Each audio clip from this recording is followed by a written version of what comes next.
Imagine a narrow cobblestone street in the city of Strasbourg. The year is 1518, it is the middle of July, and the heat is suffocating.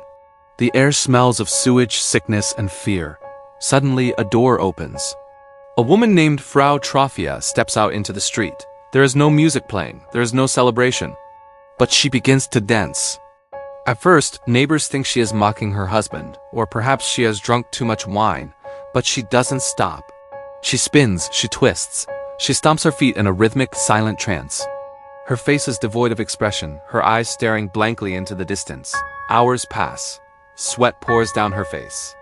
Her shoes wear through and blood begins to seep onto the stones.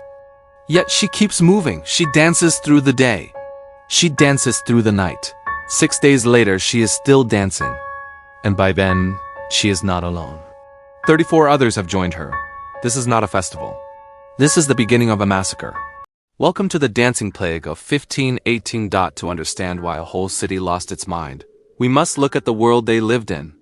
Strasbourg in 1518 was a living hell. The people were crushed by famine.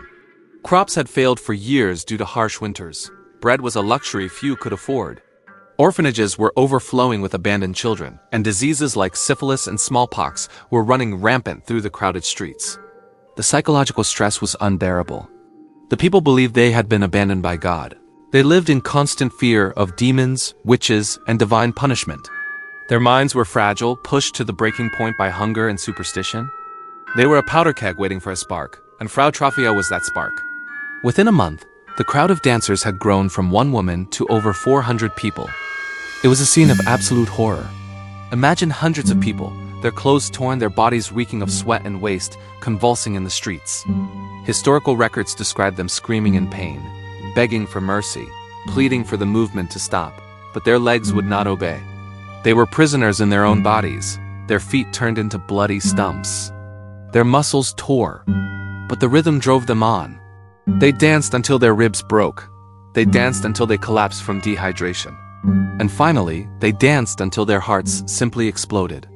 According to one chronicle, at the height of the plague, 15 people were dying every single day. The city council was terrified. They consulted the local doctors. The diagnosis? Hot blood. The doctors believed the victim's blood was overheating, and the only way to cure them was to let them dance it out. This was a fatal mistake. The council decided to clear a grain market to make a dance floor. Even worse, they hired professional musicians, pipers, and drummers to play loud, rhythmic music to keep the dancers moving. They thought they were helping. In reality, they were pouring gasoline on a fire. The music didn't cure the frenzy. It spread the contagion. Seeing the stage and hearing the drums triggered the trance in even more spectators. The cure turned the city into a death trap.